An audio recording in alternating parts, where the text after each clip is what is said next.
Scottie Scheffler just walked off the 18th green at Quail Hollow with a 5-stroke lead, his third major title locked in, and every camera in the world pointed at his face. He should have been talking about the trophy, about the round, about what it means to win the PGA Championship. Instead, he stood at that podium, looked straight into the microphones, and confirmed something that made the entire room go quiet. His driver, the tailor-made Qi 10 he had been gaming all season, was deemed non-conforming by the USGA before the tournament even started. Illegal. Pulled from his bag. And he had to play 4 rounds of a major championship with a backup club he barely had time to adjust to. He won anyway. 5 shots clear. That was not the part that bothered him. What bothered him was what came next. Because Scheffler did not just accept it and move on. He looked at the process, the silence, the way it was handled, and he made a demand, not a request, a demand, that the way driver testing works right now needs to be scrapped and rebuilt. And if it is not, he made it very clear where his patience ends.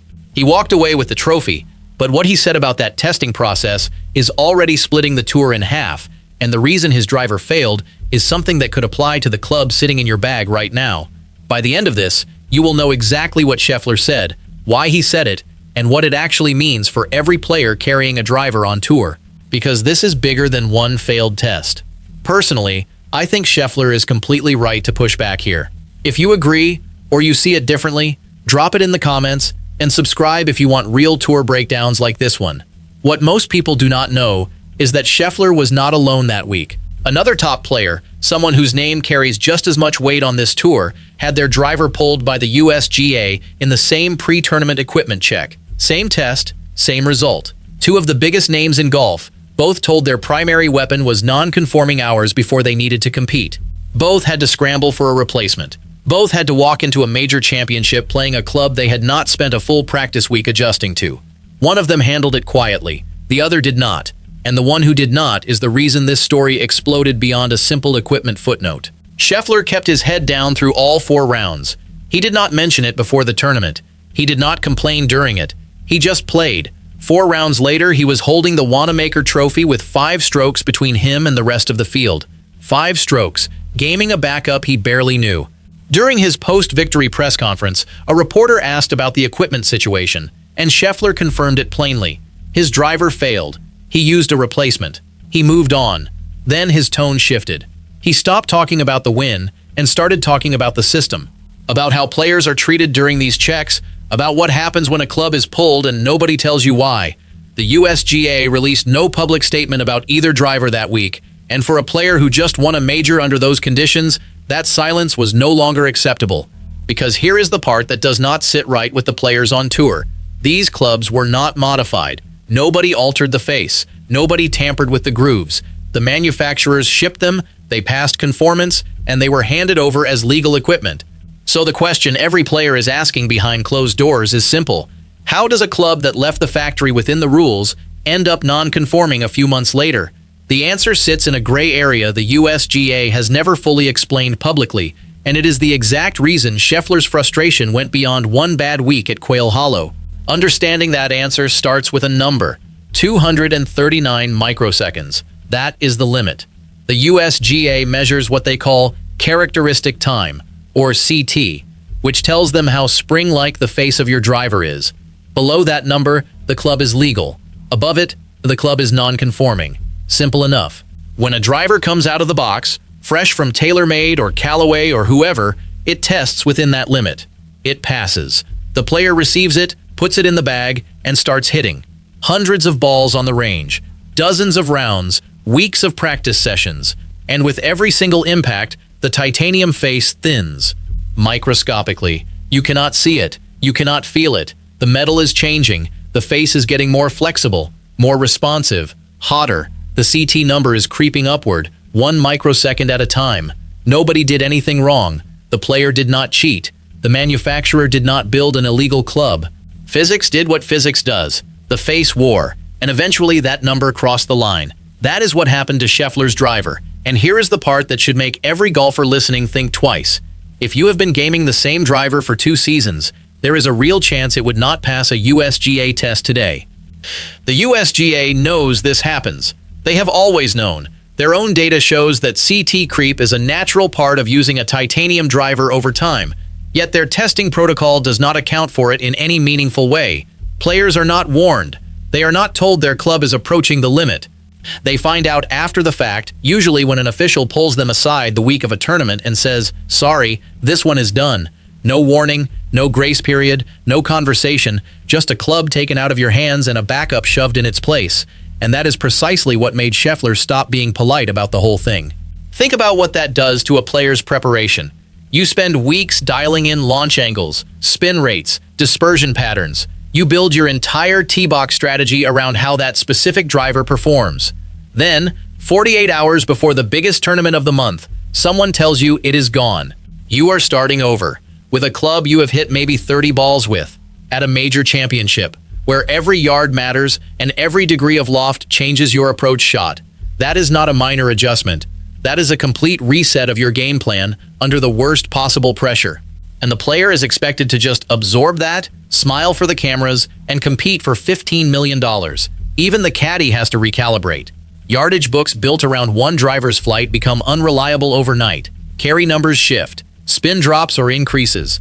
The trust between player and equipment takes a hit that does not fully recover until the next test cycle, whenever that happens.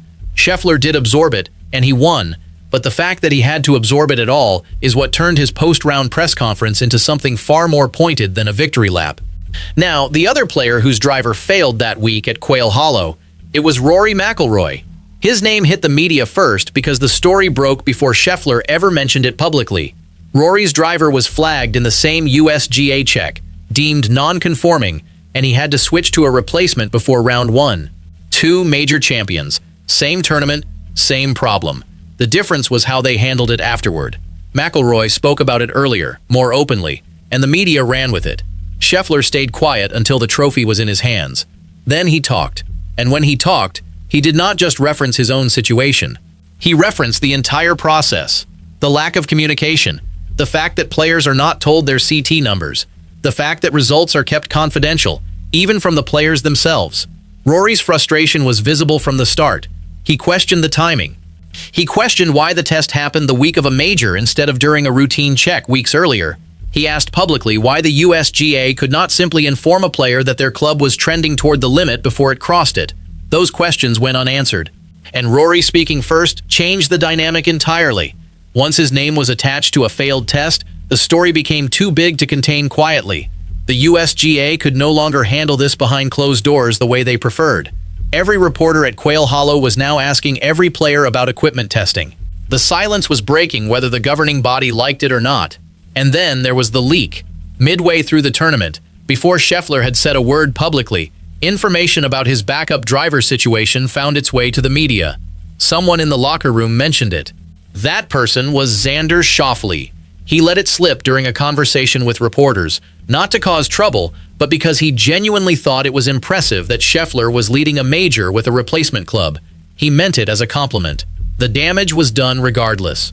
Schauffele apologized directly, and Scheffler accepted it without hesitation, but the leak proved something the USGA needs to reckon with. When the governing body will not talk to players, players start talking to each other, and things get messy.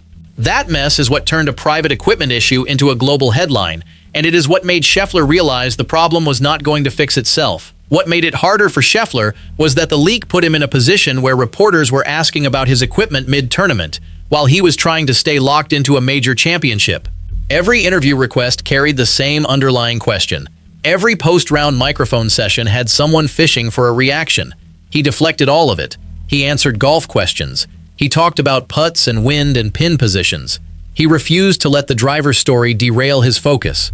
That discipline is what separated him from the noise, and it is also what made his eventual comments after the win land with so much more weight, because everyone knew he had been sitting on this for 4 full days. Paul McGinley, the former Ryder Cup captain, came out publicly and backed Scheffler. He said the lack of transparency from the rulemakers was unacceptable. He said players deserve to know where they stood. He said the current system treats professionals like suspects instead of partners, and he was not the only voice. Behind the scenes, multiple players were having the same conversation. The USGA tests your equipment. They decide if it passes or fails. They keep the results private. They do not tell you when the next test is coming. They do not tell you what your CT reading was. They do not tell you how close you are to the limit. You just find out, usually at the worst possible moment, that the club you have been trusting for months is suddenly illegal, and you are expected to just deal with it. Grab a backup, adjust in a practice round, go compete in a major. No recourse, no appeal process that feels fair, no public accountability from the governing body. Several players on the DP World Tour have echoed the same concern in smaller settings, saying the testing feels random, inconsistent, and weighted toward catching players off guard rather than helping them stay compliant. The message from the locker room is clear. We are not asking to cheat. We are asking to be informed. Scheffler's demand is not about eliminating the rules. It is about making the process treat players like adults instead of afterthoughts. He wants test results shared with the player. He wants consistent testing schedules so nobody is blindsided the week of a major. He wants manufacturers held responsible when a club leaves the factory at the legal limit and creeps over it within 3 months of normal use.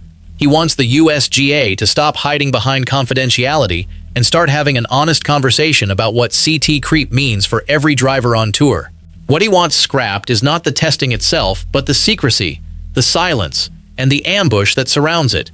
And that distinction matters, because it changes the entire conversation from Scheffler is throwing a tantrum to Scheffler is asking for basic fairness in how equipment is policed. This is not happening in a vacuum. The USGA and the R&A have been tightening equipment standards for years. The golf ball rollback debate, groove restrictions, driver face limits. Every single one of these conversations has the same underlying tension. Who bears the consequence when the rules shift? Right now, the answer is always the player. The manufacturer ships the club. The USGA approves it. The player uses it. The face wears. The number creeps. The USGA pulls it. The player scrambles. Nobody at the factory gets questioned. Nobody at the governing body explains why. The player just loses their weapon and figures it out.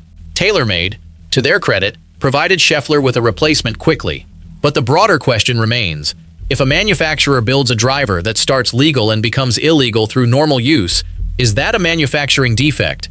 Should the company be required to build a buffer into the face so the club stays within limits longer? Or is that the player's responsibility to manage? Nobody in charge has answered that question, and until they do, every equipment deal on tour carries an unspoken risk that the club in your bag could become a liability the week you need it most. The next major on the schedule now carries extra weight. Every player walking into that first practice round will be wondering whether their driver will survive the USGA check, whether the face they trusted all season is sitting 2 or 3 microseconds from a failed test. That uncertainty did not exist before Quail Hollow. It does now. Scheffler winning a major with a backup driver does not make the system work. It makes the system look careless. Because if the best player in the world can adapt in 4 rounds, imagine what happens to the player ranked 85th who does not have a backup driver dialed in. Imagine what happens to the kid on the Corn Ferry Tour who cannot afford to keep swapping equipment every time a face wears past a number he was never told was approaching. The USGA has never publicly addressed whether CT creep is a manufacturing problem or a usage problem. And until they do, every player on tour is gaming a club that could be deemed illegal at any moment without warning. That is not a fair test. That is a lottery. And Scheffler, standing at the top of the sport with a trophy in one hand and a pulled driver in the other, decided he was done pretending it was fine. So here is where this lands. Scheffler is not quitting. He is not boycotting. He is not walking away from the game. The "or he's done" part. That is the frustration of a player who won a major under conditions he believes are broken and looked the governing body in the eye and said, "Fix this, or I will keep making noise until you do." He is the world #1. He has leverage. He has a platform. He has the respect of every player in that locker room, and he used all of it, not to complain about a bad bounce or a tough pin position, but to say that the process for policing equipment in professional golf is outdated, secretive, and unfair to the people actually competing. If the USGA does not respond, the precedent is clear. Stay silent, keep the data private, and hope the next player who gets caught does not have Scheffler's platform or patience. That is a gamble no governing body should be comfortable making, because the next player might not wait until after the trophy ceremony to speak up. The next player might walk off the first tee mid-round, and then the conversation changes from equipment policy to something far more damaging for the sport. The USGA can respond. They can open up their testing data. They can notify players. They can hold manufacturers accountable for CT creep. Or they can stay silent, keep pulling clubs the week of majors, and watch the best player in the world keep pushing until something changes. I think Scheffler handled this better than anyone in his position could have, and if you see it differently, I want to hear why in the comments. Subscribe if you want the next chapter of this story covered the moment it breaks.